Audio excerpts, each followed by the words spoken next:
Volunteer వ్యవస్థకు Telugu Desam party వ్యతిరేకం కాదు. మేము మొదటి నుంచి చెప్తా ఉండేది వాలంటీర్ వ్యవస్థ రాజకీయాలు చేస్తే కరెక్ట్ కాదు.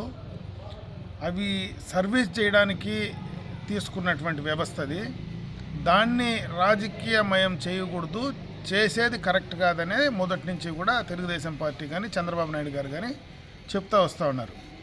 ఈరోజు పెన్షన్లకు సంబంధించి వాలంటీర్లు పెన్షన్ ఇవ్వద్దని మేము ఎక్కడా చెప్పలే. వాలంటీర్లు ఇవ్వద్దని అంటే ప్రభుత్వ ఉద్యోగులే ఇవ్వాలనేది ఎలక్షన్ కమిషన్ యొక్క ఆర్డర్స్. ఈరోజు ఎవరైతే ఎస్పీలు, కలెక్టర్సు వీళ్ళందరినీ కూడా రాష్ట్ర వ్యాప్తంగా డిఐజీలను వీళ్ళందరినీ కూడా మారుస్తూ ఉండేది ఎలక్షన్ కమిషనే.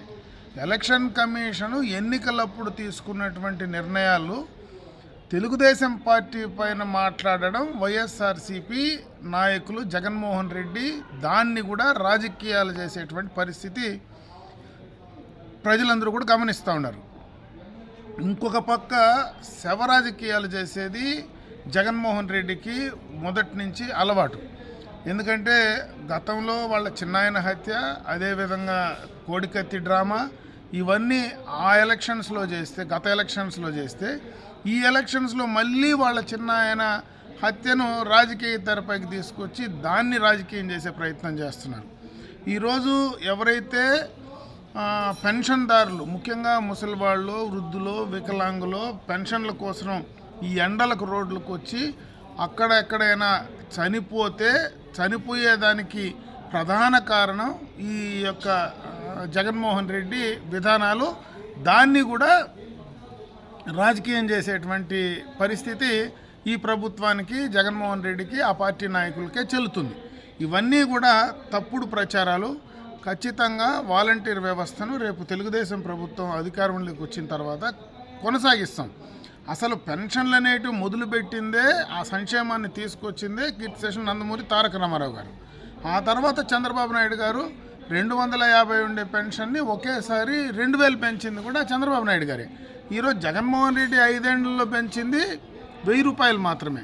అంటే పెన్షన్ల పైన ఒక 5 సంవత్సరాలు పెంచి నేనేదో పేదలకు మేలు చేస్తున్నా, ఏదేదో తెలుగుదేశం పార్టీ ప్రతిపక్షాలు పేదలకు అన్యాయం చేస్తున్నారని మాట్లాడడం పూర్తిగా కూడా వాళ్ళ ప్రతిపక్షాల పైన బురద జల్లేటువంటి కార్యక్రమం తప్పించి ఇంకేది కాదు.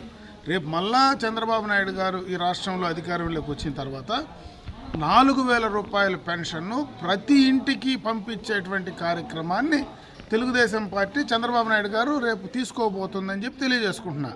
ఆ రకంగా సంక్షేమాన్ని మొదలుపెట్టినటువంటి తెలుగుదేశం పార్టీ గతంలో ఈరోజు ఏదైతే కలిసి ఉమ్మడి ప్రభుత్వంగా రేపు ఈ ఆంధ్ర రాష్ట్రంలో తీసుకుపోతున్నామో, ఉమ్మడి పార్టీలు, ఉమ్మడి ప్రభుత్వం తీసుకునేటువంటి నిర్ణయాలన్నీ కూడా ఖచ్చితంగా పేదలకు, సంక్షేమానికి అనుగుణంగానే తీసుకోవడం జరుగుతుందని చెప్పి తెలియజేసుకుంటూ, ఇటువంటి నీచ రాజకీయాలు, ఇటువంటి చీప్ రాజకీయాలు వైఎస్ఆర్ కాంగ్రెస్ పార్టీకి, జగన్మోహన్ రెడ్డికే అలవాటైంది.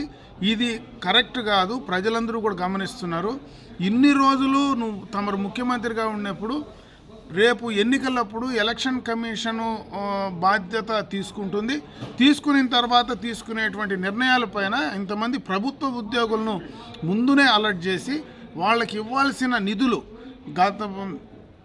గత నెలలోనే, లేదంటే గత నెల మార్చి 31 వస్తే 1వ తేదీ అయినా వాళ్ళ అకౌంట్లోకి నువ్వు వేసింటే ఖచ్చితంగా ఎప్పుడో వాళ్లకు ఇంటికి వెళ్ళి ఆ ప్రభుత్వ ఉద్యోగులు చేసేవాళ్ళు.